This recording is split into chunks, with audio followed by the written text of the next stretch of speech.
Hi friends, நம்ம இன்றைக்கி கோவக்காய் வச்சு ஒரு சிம்பிளான ஒரு டேஸ்ட்டான சைட் டிஷ் தான் பார்க்க போகிறோம். ஃபர்ஸ்ட் அதுக்கு நான் கோவக்காய் எல்லாத்தையும் நல்லா வாஷ் பண்ணி எடுத்து வச்சுக்கிட்டேன். இப்போ அதை வந்து கட் பண்ணிக்கலாம். நமக்கு வந்து நீட்டமாக கட் பண்ணாலும் கட் பண்ணிக்கலாம், இல்லை ரவுண்ட் ஷேப்பில் கட் பண்ணாலும் பண்ணிக்கலாம். நான் வந்து நீட்டமாகவே கட் பண்ணி எடுத்துக்கிறேன்.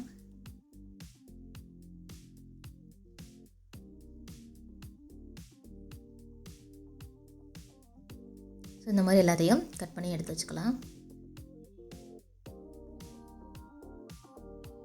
அப்புறம் ஒரு கடாயில் 2 டேபிள் ஸ்பூன் அளவுக்கு நல்லெண்ணெய் சேர்த்துக்கலாம்.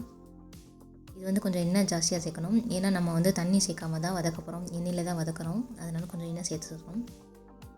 கொஞ்சமாக கடுகு, அப்புறம் கொஞ்சம் உளுந்து, 2 பொரிஞ்சதும் கொஞ்சமாக கருவேப்பிலை, அப்புறம் நறுக்கி வச்சுருக்கிற சின்ன வெங்காயம் எல்லாத்தையும் சேர்த்துட்டு லைட்டாக வதக்கி விட்டுக்கலாம்.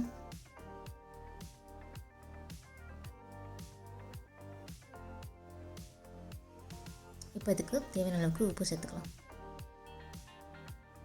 சேர்த்துட்டு அதை லைட்டாக வதக்கிக்கலாம்.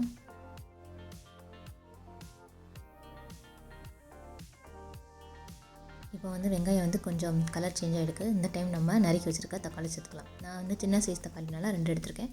நீங்கள் பெரிய சைஸாக இருந்துச்சுன்னா 1 எடுத்துக்கோங்க. அதை நல்லா பொடியை கட் பண்ணி அதையும் வதக்கி விட்டுக்கலாம்.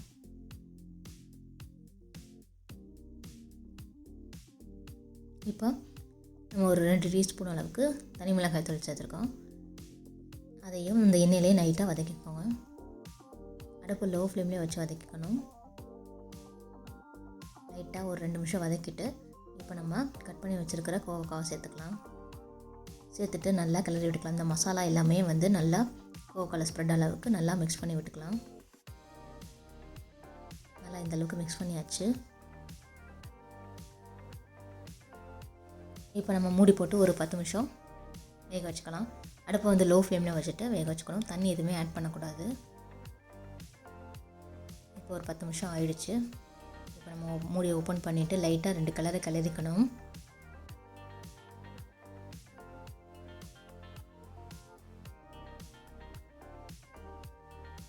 லைட்டாக கிளறியாச்சு. திரும்ப மூடி போட்டு இன்னொரு 10 நிமிஷம் லோ ஃப்ளேம்லேயே வச்சு வேக வச்சு எடுத்துக்கலாம்.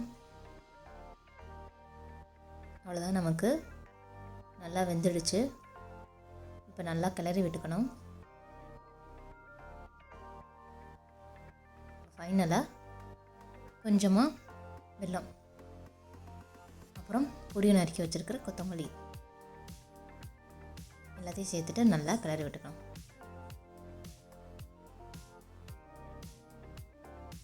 இது வந்து நமக்கு தயிர் சாதம், சாம்பார் சாதத்துக்கு சூப்பராக இருக்கும்.